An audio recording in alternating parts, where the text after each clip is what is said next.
Assalamualaikum warahmatullahi wabarakatuh, Mas-Mbak semua. Kita ketemu lagi hari ini. Kita akan lanjut kuliah kita tentang ilmu usaha tani, dan hari ini kita akan membahas tentang prinsip-prinsip ekonomi dalam usaha tani. Seperti biasa, saya ingatkan Anda silahkan untuk melakukan presensi di OJW. Mbak-mbak semua, jadi hari ini kita akan membahas apa yang harus dipikirkan oleh petani ketika dia mengambil keputusan tentang usaha tani. Ya, jadi untuk mengambil keputusan tentang usaha tani, ada beberapa hal yang harus diperhatikan oleh petani. Ya, jadi dia akan menanam apa, akan memproduksi apa, itu ada beberapa hal yang harus dia perhatikan.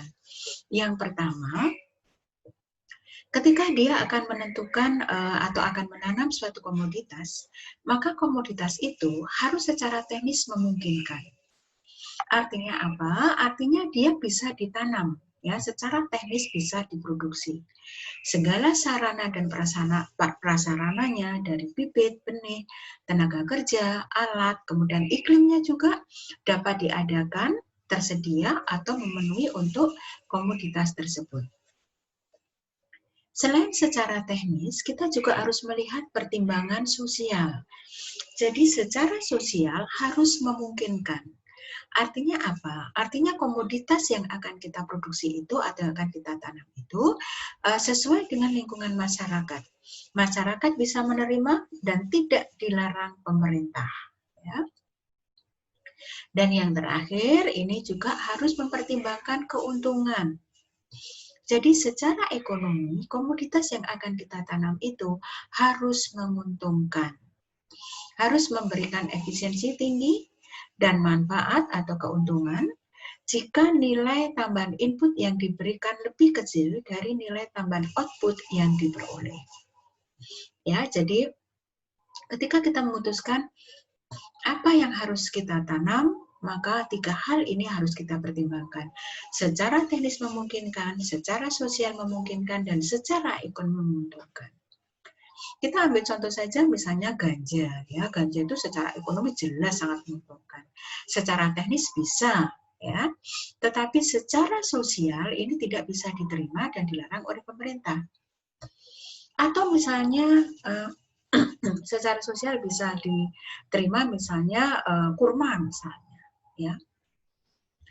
Jelas kalau kita bisa menanam kurma, ya. Masyarakat mesti juga tidak melarang dan secara ekonomis menguntungkan. Cuma permasalahannya iklim dan jenis tanah kita mungkin tidak bisa untuk menanam kurma. Jadi secara teknis tidak memungkinkan seperti itu. Ya, jadi ketika kita memutuskan komoditas apa yang akan kita produksi, maka tiga hal ini harus kita pertimbangkan. Secara teknis memungkinkan, secara sosial memungkinkan, dan secara ekonomi menguntungkan.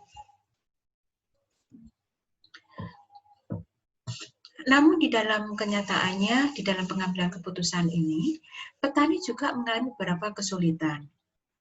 Kesulitan-kesulitan ini disebabkan oleh yang pertama, kurangnya pengetahuan tentang perubahan harga. Yang ini akan berpengaruh terhadap faktor produksi dan produksi, ya. Perubahan harga faktor produksi dan juga produksinya juga. Misalnya ada perubahan harga pupuk, ada perubahan harga pupuk, bibit, atau mungkin juga perubahan harga produk itu sendiri. Nah, ini petani seringkali tidak mengetahui pengetahuan hal-hal yang demikian. Ya, seperti mungkin sudah saya singgung kemarin bahwa dalam pertanian ada namanya time lag, ya. Jadi time lag itu adalah jarak waktu atau tenggang waktu antara petani memutuskan untuk menanam apa pada saat ini dan rentang waktu sekian bulan kemudian ketika sedang panen, ya. Seperti sekarang kalau Anda tahu betapa tomat sangat murah, ya. Tomat itu sangat murah, ya. Kemarin saya beli, saya mengambil 3 butir besar, saya bayar 2.000, sama yang jual saya diminta untuk nambah 2 butir lagi. Jadi 2.000 dapat 5 butir tomat buah, ya, tomat buah yang besar-besar itu. Ya. Malah sempat ada informasi tomat juga sampai harga Rp3.300 per kilo. Nah, ketidaktahuan petani akan perubahan-perubahan harga seperti ini juga akan menentukan pengambilan keputusan yang tidak tepat. Ya, sekarang yang sedang mulai mahal harganya itu adalah sawi bakso. Ya, sawi bakso berapa waktu yang lalu satu bengkak atau satu ikat besar itu hanya 2.500. Tetapi kemarin saya membeli sudah 8.000, artinya sudah mulai merangkak naik.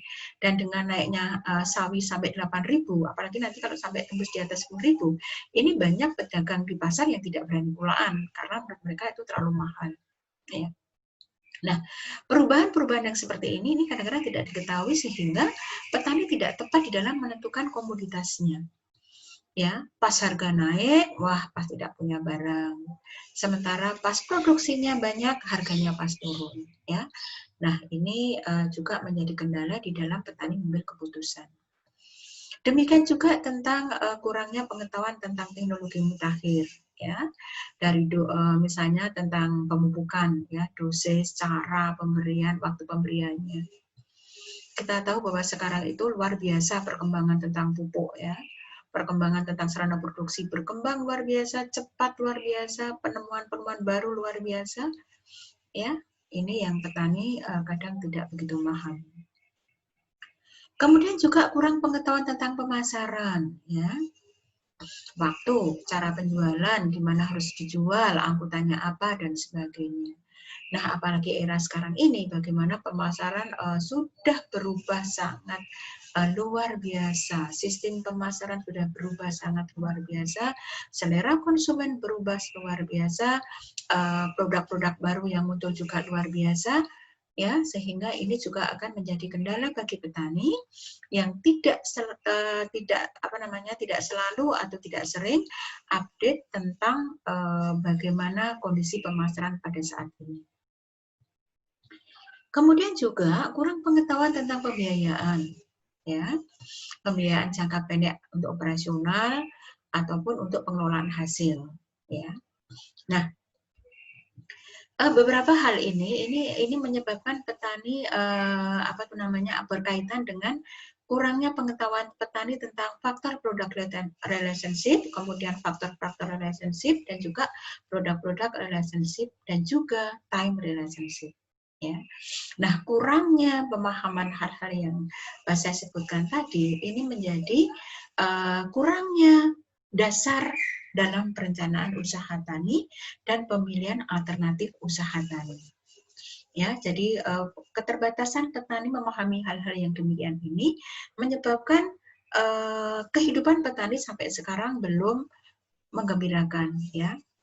Kecuali beberapa orang petani berdasi, dalam artian dia sudah menjalankan usaha taninya benar-benar secara komersial, pertimbangannya mantap secara ekonomi, perhitungannya jelas dan sebagainya. Ini dia bisa mendapatkan keuntungan yang besar di pertanian.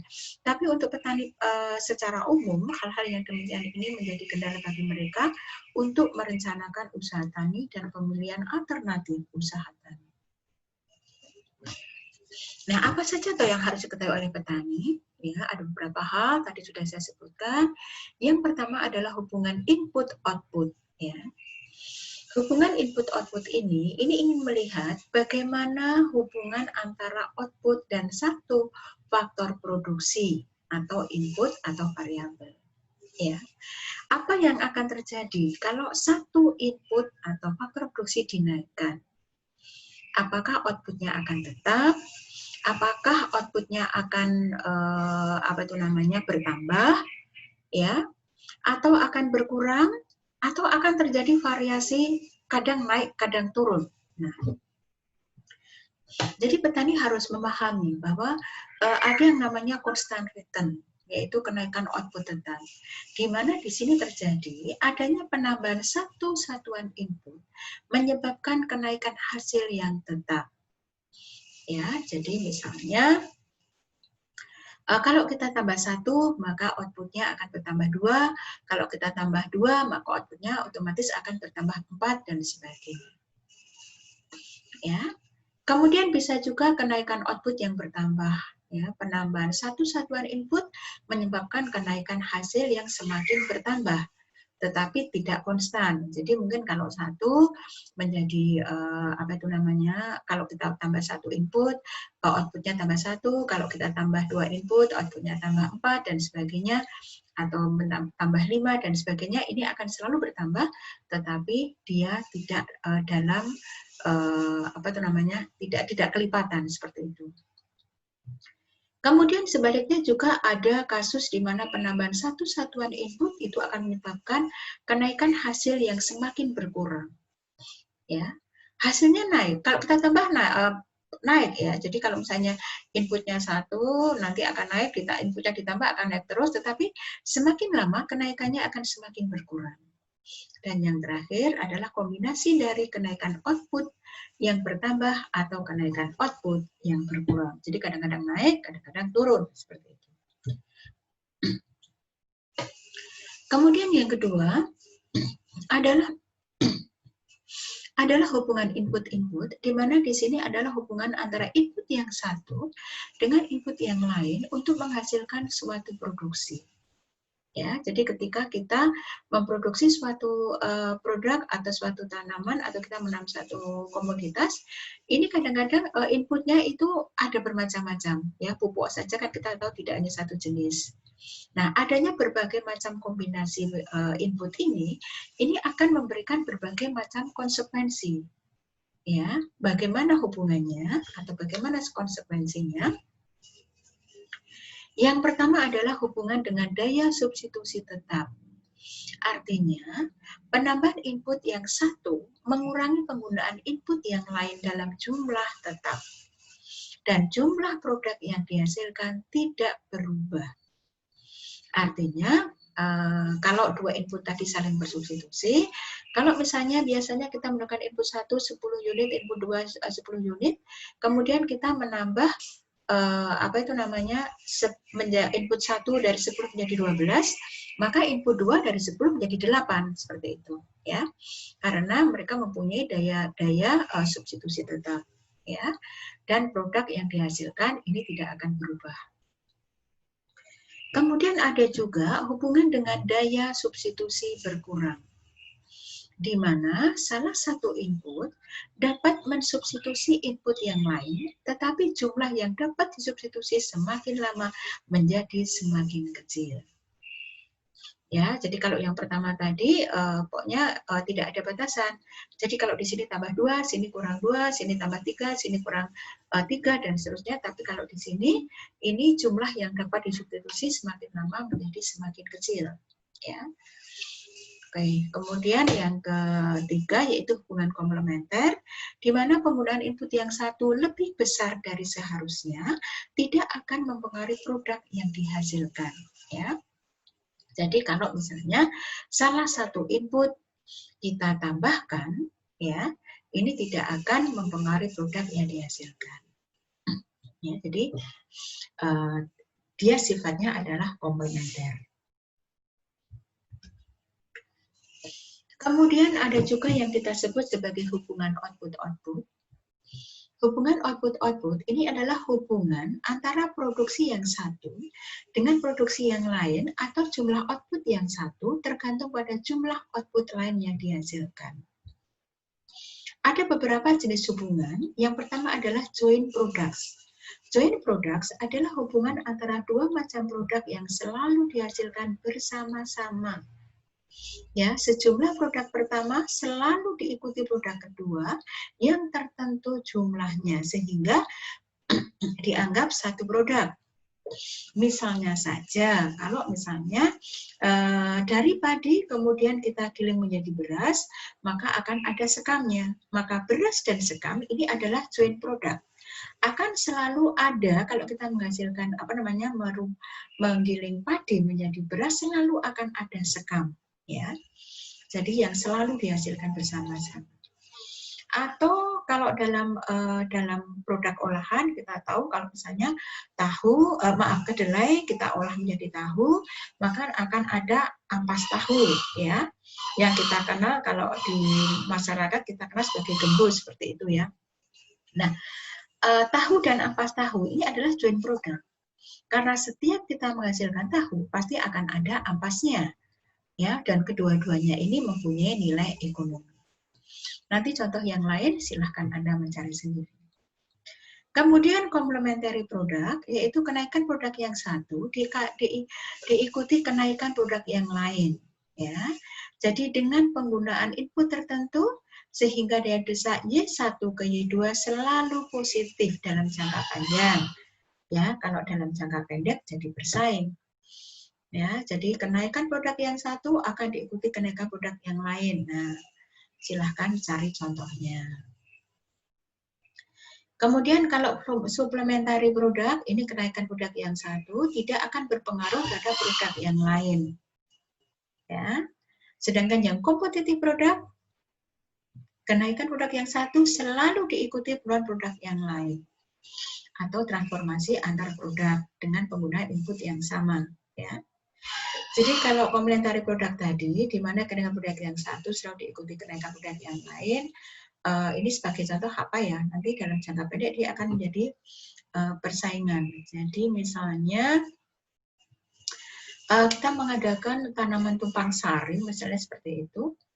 Kemudian ketika tumpang sari yang waktu panennya sama ya, misalnya komoditasnya apa ya, kita ambil saja misalnya bawang merah dengan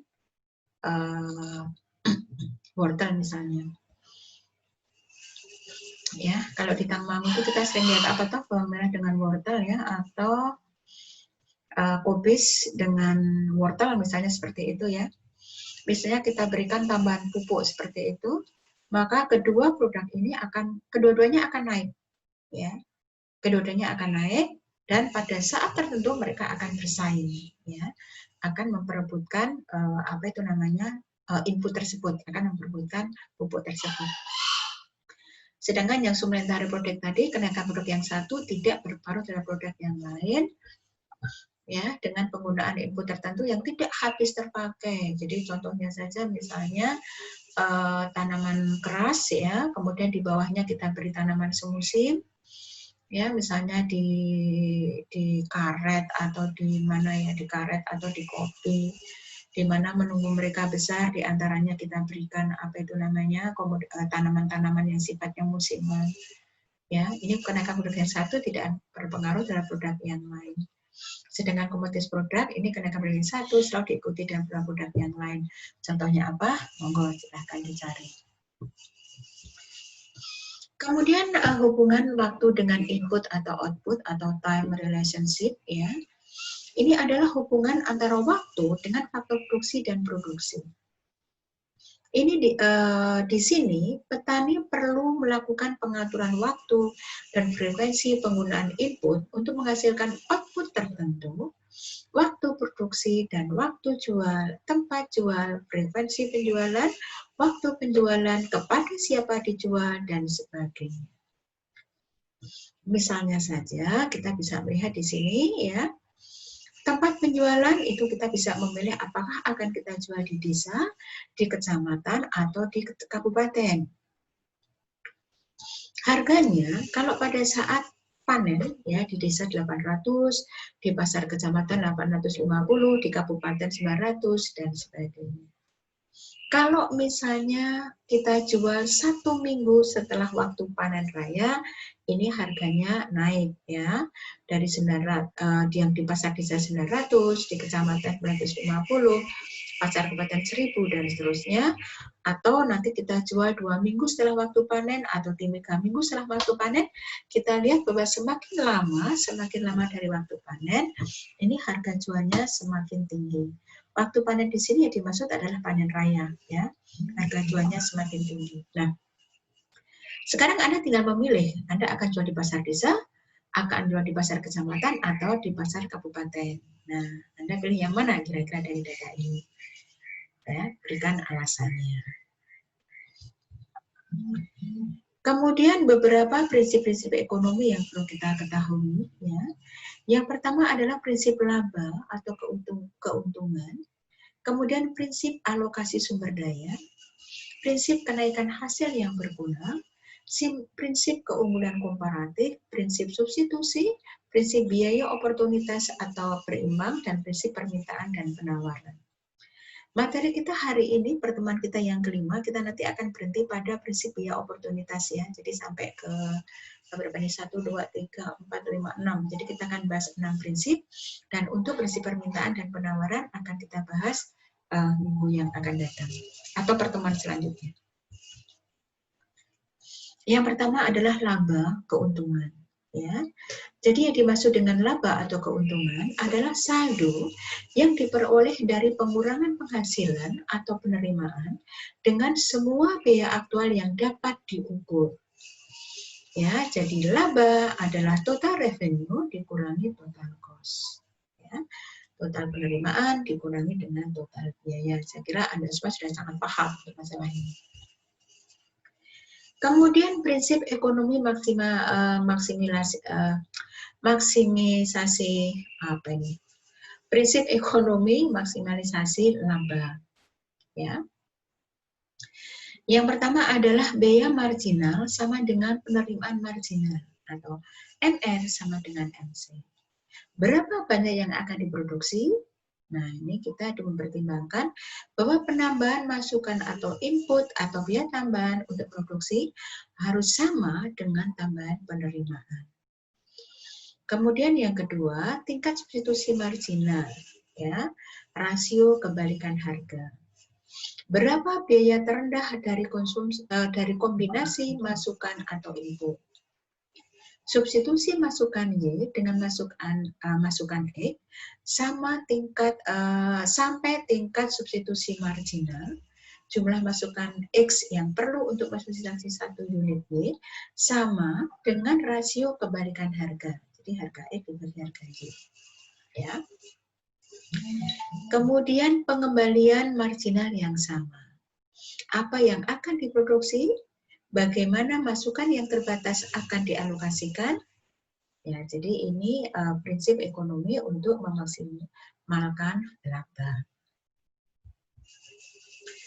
Kemudian ada satu prinsip yang sangat terkenal dalam usaha tani dan itu sering kali tidak dipahami oleh petani, yaitu tentang prinsip atau hukum kenaikan hasil yang semakin berkurang. The law of diminishing return. Ya, the law of diminishing return ini adalah prinsip yang menyatakan bahwa penambahan input tertentu akan menambah output atau produksi. Penambahan input selanjutnya akan menambah output lebih lanjut, akan tetapi penambahan output tersebut tidak sebesar penambahan output pertama.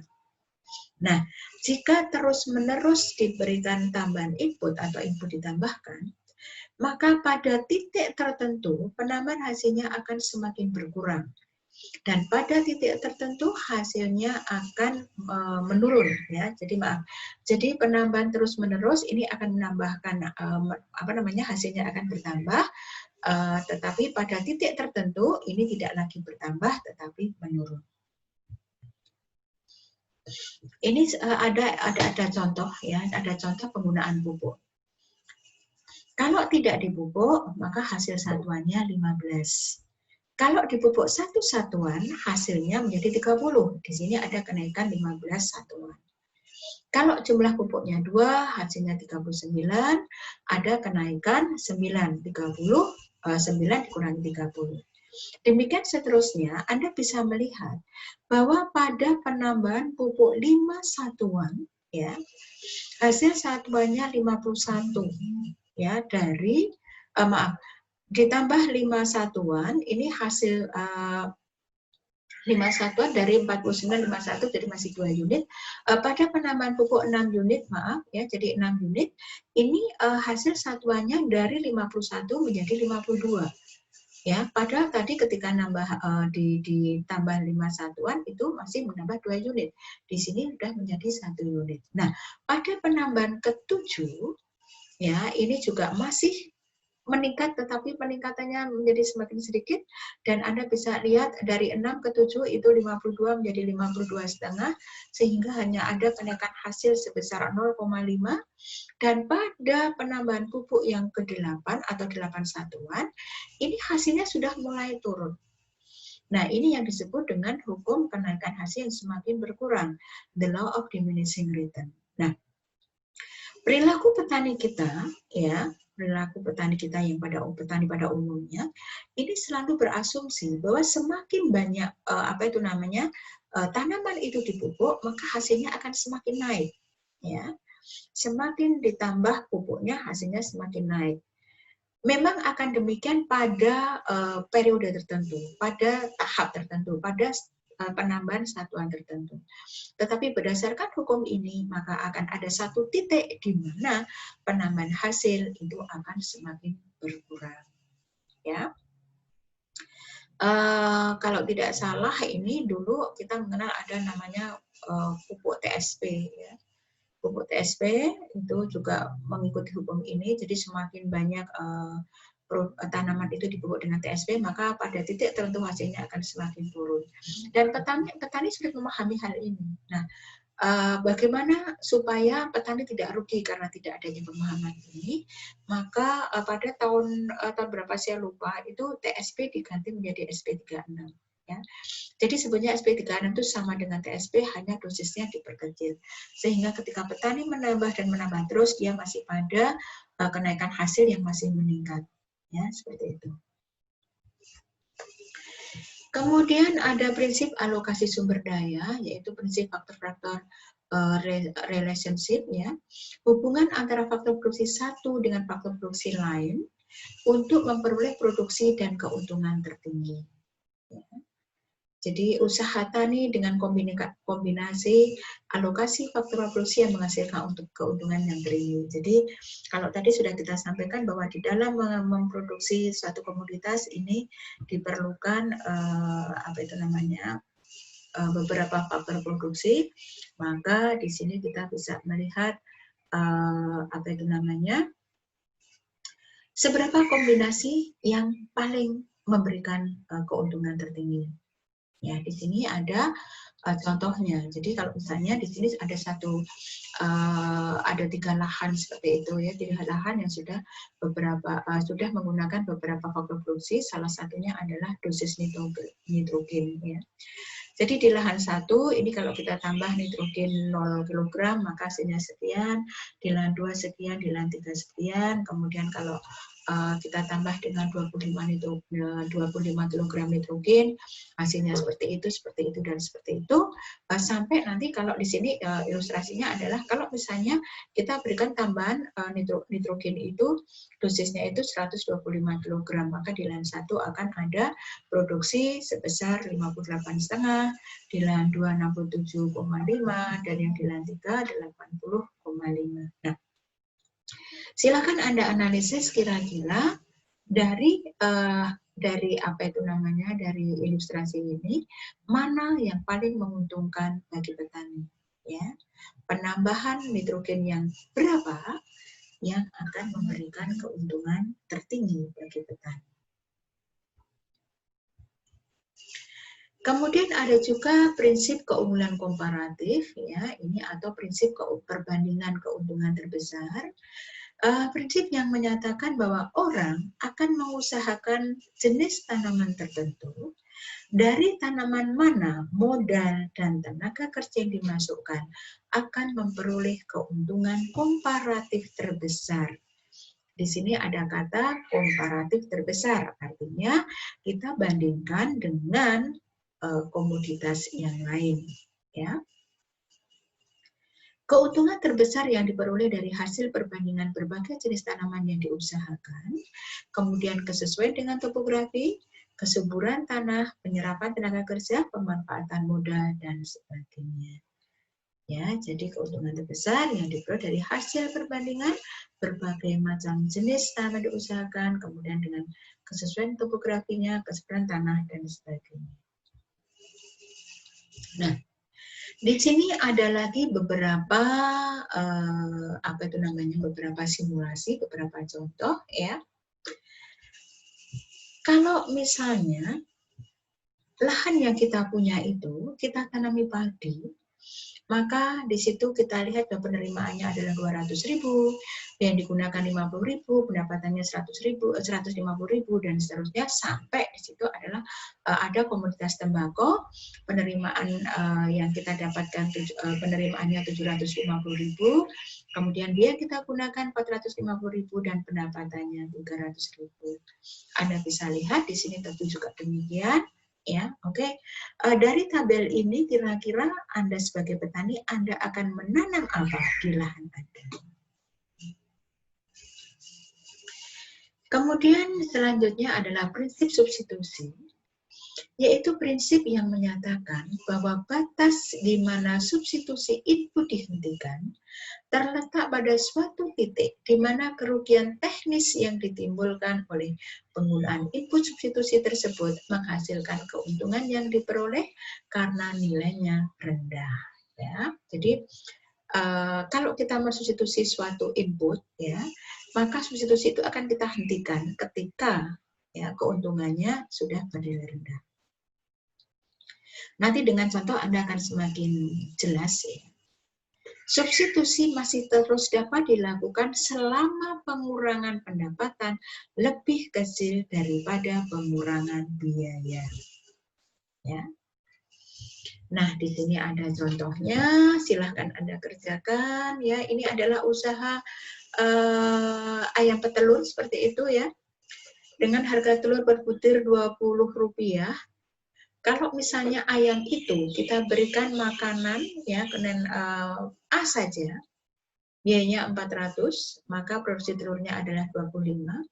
Kemudian kalau misalnya kita kombinasikan, kita substitusi ya, tiba-tiba harga makan A naik seperti itu misalnya. Harga A naik, kemudian kita substitusikan dengan mengurangi 1/4 bagian. Jadi 3/4 bagian masih makanan A, dan yang 1/4 bagian kita ganti dengan makanan B. Biayanya 350 ya, ini biaya totalnya. Dengan adanya substitusi 3/4 A dan 1/4 B itu, produksi telurnya menurun menjadi 23. Ya. Ternyata semakin lama perusahaan semakin berat ya kalau harus banyak komposisi A-nya ya. Sehingga kemudian diambil satu keputusan setengah pangan A dan setengah pangan B. Yang dikeluarkan Rp300, kemudian produksi telurnya 21. Ternyata masih tambah berat lagi sehingga dia merubah menjadi 1/4 A dan 3/4 B, biayanya 250, hasilnya 17 butir, dan yang terakhir ini dia sudah benar-benar substitusi total, jadi tidak ada A tetapi hanya pangan B saja. B yang dibutuhkan 200 dengan produksi telurnya ada 12. Ya, nah sekarang coba Anda analisis, kalau misalnya itu harga per butir telurnya adalah Rp20, Anda akan memilih yang mana? Ya, silahkan dihitung. Kemudian prinsip biaya oportunitas atau biaya imbangan atau biaya berimbang. Ya. Prinsip yang menyatakan bahwa orang harus dapat memilih dari jenis komoditas mana dapat diperoleh pendapatan tertinggi dengan penggunaan sumber produksi yang terbatas sebaik-baiknya atau optimal dengan modal yang sama. Ya. Jadi orang harus memilih komoditas apa yang memberikan pendapatan tertinggi dengan penggunaan sumber produksi yang terbatas secara optimal dengan modal yang sama. Gitu ya. Kemudian yang kedua ada istilah biaya oportunitas. Biaya oportunitas adalah pendapatan potensial yang hilang yang dapat diperoleh dari penggunaan sumber produksi karena sumber produksi tersebut digunakan untuk usaha produksi lain. Ya, biaya oportunitas ini adalah penerimaan yang tidak jadi diterima karena alternatif terbaik kedua tidak diterapkan dalam penggunaan sumber daya, ya, atau jumlah penerimaan yang dikorbankan usaha karena tidak memilih alternatif terbaik kedua tersebut. Ya. Jadi kalau misalnya ada pilihan menanam padi atau jagung, ya, kemudian kita memilih menanam padi, berarti kita akan kehilangan penerimaan biaya penerimaan dari jagung yang tadi tidak jadi kita terima karena kita tidak memilih jagung seperti itu. Nah, untuk mempermudah pemahaman di sini ada ilustrasi ya, prinsip biaya oportunitas atau biaya berimbang ya. Jadi di sini ada kalau Anda punya modal 100 ya. Kalau itu kita usahakan untuk itik semua, maka hasil yang akan kita dapat, pendapatan kita adalah 130.000. Ya, jadi tadi modalnya 100.000. Kalau kita mengusahakan itik semua, maka pendapatan yang kita terima adalah 130.000. Kalau kita usahakan ayam semua, hasilnya 150.000. Dan kalau kita hasilkan sapi perah semua, maka hasilnya 140.000. Kalau modal kita 200, kalau kita itik semua itu ada 260.000, kalau ayam semua 275, kalau sapi perah itu ada 250.000 dan seterusnya dan seterusnya. Nah, sekarang pertanyaan saya, tolong Anda hitung ya. Kalau misalnya Anda punya uang 300.000 atau 400.000, Anda akan usahakan apa? Nah, di sini Anda bisa melihat ya, bagaimana Anda memanfaatkan modal Anda yang 300.000 dan 400.000 tadi dengan memegang prinsip biaya oportunitas. Ya. Jadi tolong ini Anda hitung, Mas Mbak semua ya. Oke. Seperti tadi saya sampaikan di awal, jadi untuk hari ini kita sampai di prinsip oportunitas ini, ya prinsip biaya oportunitas. Nanti untuk biaya pendapatan dan penawaran akan kita bahas pertemuan berikutnya. Ya.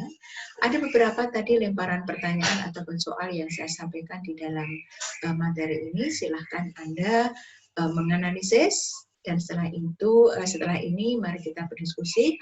Anda akan bertanya monggo, Anda akan menjawab apa yang tadi saya tanyakan monggo, Anda akan menyampaikan perhitungan yang sudah Anda lakukan terkait dengan materi yang tadi saya sampaikan ya, silakan. Oke.